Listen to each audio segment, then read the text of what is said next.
1장 21절에서 34절까지입니다. 신약성경 53쪽 마가복음 1장 21절에서 34절까지 말씀을 다같이 한 목소리로 읽겠습니다.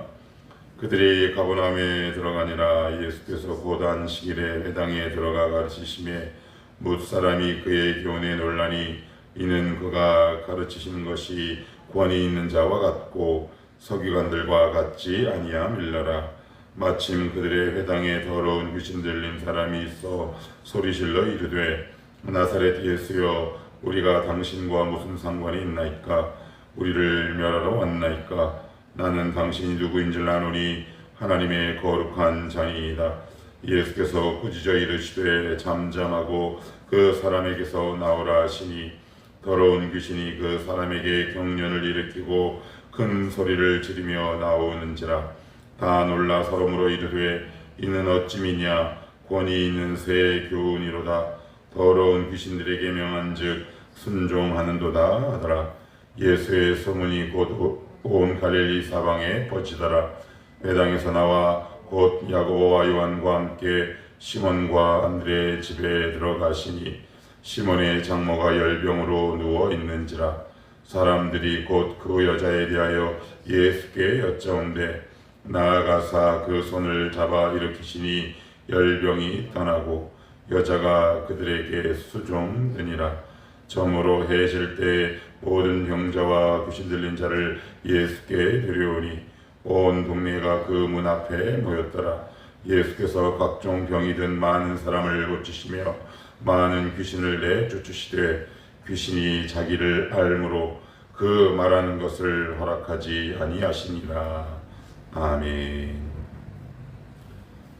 오늘은 우리 주님께서 광야 생활을 이제 마치시고 제자들을 부르시고 본격적인 사역의 현장 안으로 들어가십니다. 늘 무엇이든지 첫째는 의미가 있습니다. 첫 번째, 장남, 장녀, 첫 문장 혹은 첫 번째 특징, 첫 번째 사역. 오늘 첫 번째 사역을 우리 주님이 가버나움에 있는 회당으로 들어가시는데, 이 가버나움이 어떤 곳이냐면 일단 그 이름이 뭐냐면 위로의 마을이라는 뜻을 담고 있습니다. 위로의 마을. 그리고 큰 회당이 있고, 큰 회당이 있다는 것은 거기에 율법사와 서기관들도 역시 함께 있었다라는 얘기죠. 무슨 이야기일까요? 종교적 번성지였다, 이렇게 보시면 됩니다. 그리고 동시에 국제적 교통 요충지이기도 했습니다. 그래서 바울도 그렇고 우리 주님 같은 경우 이 가버나움을 가장 먼저, 왜냐하면 국제적 교통 요충지란 말은 사람들의 왕래가 잦은 곳이잖아요. 그래서 복음이 사방팔방으로 빠르게 확산될 수 있는 그런 곳이기 때문에 그렇습니다. 자, 그러면 여기서 어떤 첫 번째 사역을 하셨는지 한번 봅시다. 21절입니다. 그들이 가버나움에 들어가니라. 예수께서 곧 안식일에 회당에 들어가 가르치심에, 안식일에 회당에 들어가셨습니다. 22절, 뭇 사람이 그의 교훈에 놀라니 이는 그가 가르치시는 것이 권위 있는 자와 같고 서기관들과 같지 아니함일러라. 그래요. 권위 그랬습니다. 하늘로부터 온 권위죠. 하나님이 임명하신 권위입니다. 바리새인과 서기관들은요, 자기 스스로 부여한 권위가 있지요. 그래서 어떤 목회자가 진짜 목회자냐? 하늘의 권위가 있는 자입니다. 하나님께서 신탁하셨다 그러죠. 신탁. 그 말씀을 그 입에 두었느냐 그렇지 않느냐에 따라 권위가 갈려진다. 자, 그런데 여기 보시면 이런 말씀이 있습니다. 이제 말씀을 쭉 전하시는 도중에 23절, 마침 그들의 회당에 더러운 귀신 들린 사람이 있어 소리질러 이르되, 어디에 있냐면 회당입니다. 회당. 회당 바깥이 아닙니다. 회당에 귀신 들린 자가 있는 걸 그 누구도 알아보지 못하는데 우리 주님만 그 사람을 콕 집어 저쪽에 숨어 있었겠죠. 물론 성경에는 숨어 있었다라는 기록은 나오지 않지만 나중에 귀신과 주님의 대화를 살펴볼 때 주님이 회당 안으로 들어오셨을 때 귀신이 그 앞으로 당당하게 나갈 수 있었겠습니까? 못 나가죠. 아마 구석구석으로 숨었을 겁니다. 그러나 주님은 그런 귀신 들린 자를 정확하게 알아보고 계셨다. 그런데 여기서 놀라운 게 있습니다. 회당입니다. 회당에 왔다는 얘기는 안식일에 예배를 드렸다라는 말입니다. 이게 굉장히 놀랍습니다. 그들과 친교와 교제를 나눴다. 더 확산하면, 더 확장하면 봉사도 했을 것이다. 섬김도 했을 것이다.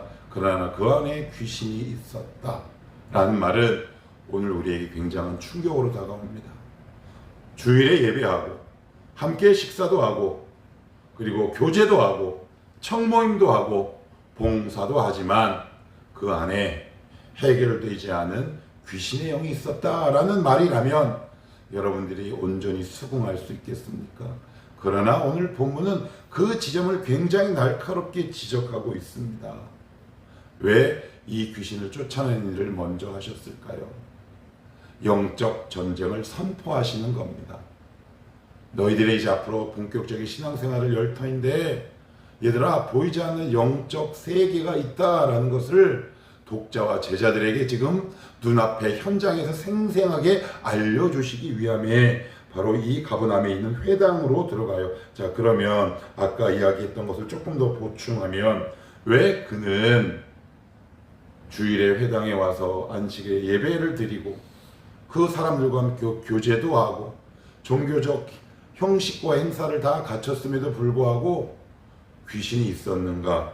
오늘 성경은 여기서 이렇게 지적을 합니다. 24절 같이 한번 읽어볼게요. 시작. 나사렛 예수여, 우리가 당신과 무슨 상관이 있나이까? 우리를 멸하러 왔나이까? 나는 당신이 누구인 줄 아노니 하나님의 거룩한 자니이다. 그래요. 상관이 없다. 요 똑같은 표현이 마가복음 5장 군대 귀신 들린 자에게도 똑같이 나오는 표현입니다. 한 문장, 한 글자도 다르지 않습니다. 무슨 말일까요?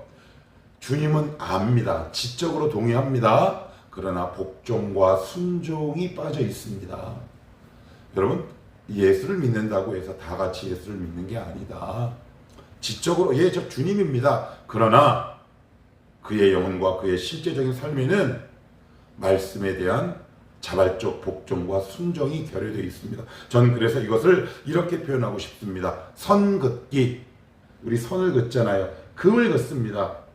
여러분, 옛날에 지금은 그런 정서가 없고 문화가 없지만 예전에는 책상이 한 개여서 꼭 남녀 이렇게 쌍을 이뤄서 자리에 앉았단 말이에요. 그러면 남자애들은 꼭 거기다 이렇게 선을 긋습니다. 그러고 나서 유치한 장난을 하죠. 여기 넘어오면 다 내 거. 그래서 선생님한테 혼났던 기억이 굉장히 많습니다. 바로 그 말씀을 하고 있는 겁니다. 주님, 노골적으로 얘기할까요? 예수야, 여기는 넘어오지 마. 여기는 내 영역이야. 근데 그런 자를 오늘 성경은 뭐라고 얘기한다? 귀신 들린 자, 이렇게 이야기합니다. 우리가 혹시 하나님 앞에 선을 긋고 있진 않습니까? 주님이라고 부르고 있지만 우리가 아직도 선을 긋고 주님의 주권과 영역 안으로 들어오게 하지 못하는 나만의 선들이 있습니다. 결정적일 때 하나님의 말씀을 엇나가죠. 하나님, 이 물질은 제 영역이고 제 선입니다. 이 안으로 들어오시면 곤란합니다. 인간관계가 그렇습니다. 하나님, 진로가 그렇습니다. 취업이 그렇고 여러 가지 다양한 삶의 문제에서 나오는 소소한 일상이 그렇습니다. 라고 만약에 내가 하나님 앞에 선을 긋고 있다면 여기 나오는 귀신과 우리와의 차이는 무엇인가? 이 질문을 우리 스스로에게 던질 수 있어야 한다. 그는 주님인 줄 정확하게 알아볼 수 있었지만 주님 앞에 바르게 예배하지도, 그리고 주님 말씀에 복종하지도, 그리고 더 나아가 확실하게 자기만의 선긋기를 했던 존재, 그것을 오늘 마가복음은 이렇게 얘기한다. 귀신 들렸다라고 얘기합니다. 하나님 앞에 선긋는 영역과 선긋는 부분이 없었으면 좋겠습니다. 자기 방어가 나오기에 마련이죠. 그래서 저 은밀한 곳에 들어오면 들어올수록 우리는 하나님 앞에 이렇게 외치고 따지기 시작합니다. 제가 다시 한번 보시면 24절 중간에 우리를 멸하러 왔나이까 그래요. 우리가 하나님 앞에 늘상 하는 말이죠. 하나님 왜 이렇게 힘들게 하십니까? 저를 괴롭히려고 오셨습니까? 저를 죽이러 오셨습니까? 이스라엘 백성도 역시 마찬가지죠. 광야에서 이렇게 외칩니다. 너희가 우리를 인도하여 이 광야에서 죽게 하는도다. 그들과 이 귀신과 우리와 차이가 뭐가 있겠습니까? 하나님이 모든 행하시는 일이 어떻게 성도에게 죽이는 일을 행하실 수 있겠습니까? 자녀, 아들, 딸들에게 어떻게 해를 가할 수 있겠습니까? 하나님이 성도에 행하시는 모든 것들은 멸하는 것이 아니라 치유요, 회복이요, 생명이죠. 여러분, 주님과의 관계를 한번 점검해 봅시다. 주님과의 관계가 점점 멀어지면 주님께서 행하시는 모든 일들이 자기에게 손해가 되고 해를 가하기 위함이다 라고 철저하게 오해하고, 그로 인해 자기의 영역에 대한 분명한 선긋기가 우리 가운데 일어나기 시작한다. 주님 앞에 선긋지 맙시다. 이 선을 지워버립시다. 넘어오게 하셔야 합니다. 그래야 주님이지요. 주님이 내 영역 안으로 들어와야 주님이지요. 영역 안으로 들어오지 못하는데 어떻게 그 존재가 주님일 수 있겠습니까? 그래서 오늘 마가복음은 첫 번째 영적 전쟁을 선포하고, 그리고 회당 가운데 교묘히 숨어 있는 악한 영과 그 존재를 간파하심으로 우리에게 경고를 날리시는 이유다라고 오늘 마가는 이야기하고 있습니다. 자, 그리고 저 뒷부분에 보시면 29절에 보십니다. 회당에서 나와 곧 야고보와 요한과 함께 시몬과 안드레의 집에 들어가시니 시몬의 장모가 열병으로 누워 있는지라. 사람들이 곧 그 여자에 대하여 예수께 여짜온대 31절 나아가사 그 손을 잡아 일으키시니. 그래요. 주님이 말씀하실 수 있어요. 그런데 손을 잡았습니다. 손을. 왜 손을 잡았냐? 신명기 28장, 레위기, 그리고 구약 성경 곳곳에 보면 이 열병을 그 당시 사람들은 어떻게 이해했냐 하면, 구약을 근거로 하나님께서 누군가를 징계하시거나 저주하실 때 열병이란 단어가 레위기와 신명기에 나오거든요. 그것을 그대로 적용했죠. 그러면 우리는 어느 정도 구약적 상식이 있다고 가정을 하면 쟤 죄인이구나 라고 정죄하기 쉽단 말이에요. 그러니 선뜻 그의 손을 잡는 자가 없는 거예요. 점점 공동체로부터 격리되기 시작합니다. 그러니 그런 그에게 가장 먼저 필요한 건 뭘까요? 정서적으로 접근해서 그 누구도 만지지 못했던 그 베드로 장모의 손을 잡아 주신단 말이에요. 그런데 이 당시 우리도 마찬가지입니다. 그들이 갖고 있었던 종교적 편견이 얼마나 심했냐면, 아까 제가 가버나움이라고 그랬는데 여기가 저지되고 늪이 있답니다. 이게 무슨 이야기일까요? 모기의 유충이 살만한 다양한 환경이 조성된다라는 말입니다. 그러니 여기서 나온 이 열병은 하나님의 저주와 재앙이 아니라 자연재해였습니다. 모기에 물려 생긴 결과인데, 그것을 빌미로 이 지역에 있는 사람들은 그 베드로 장모의 열병을 가지고 그 공동체로부터 격리하기 시작했어요. 정서적으로 외롭지 않겠습니까?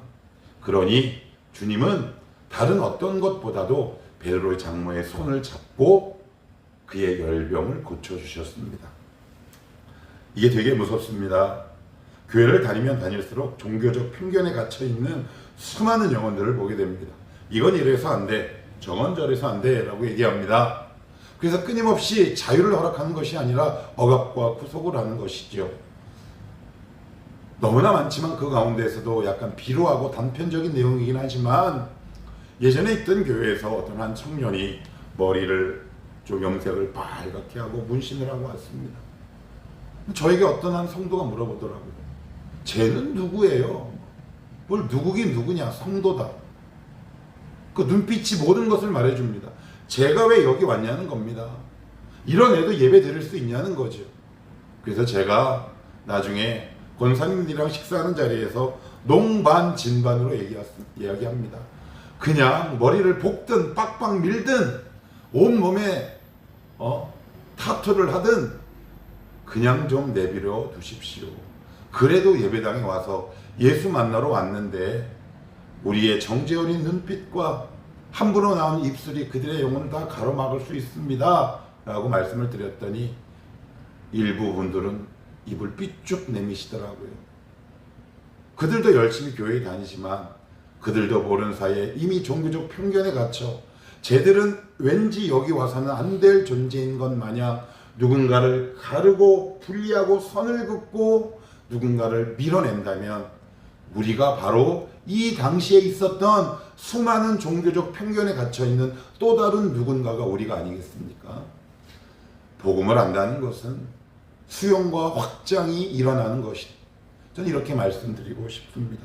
그래서 이 일로 베드로 장로의 열병이 나가는데 중요한 게 있습니다. 자, 31절 읽고 오늘 말씀을 정리합시다. 시작. 나아가사 그 손을 잡아 일으키시니 열병이 떠나고 여자가 그들에게 수종드니라. 그래요. 1장 13절 천사들도 수종들더라. 똑같은 말입니다. 여러분, 천사들이 예수님께 식사를 차려줬겠습니까? 물론 여기서 디아코니아라는 말은 봉사하다, 수종들다 라는 뜻 있어요. 물리적인 봉사도 이야기하기 있지만 결국 무엇을 의미할까요? 하나님이 베드로 장로를 치유하신 것은 섬김과 봉사 위에 하나님 앞에 바르게 예배하라 라는 하나님의 깊은 은혜의 초대가 담겨 있는 것이죠. 하나님이 우리의 문제를 왜 해결해 주셔야 합니까? 우리의 기도에 왜 응답하셔야 하겠습니까? 그것으로 끝입니까? 아니죠.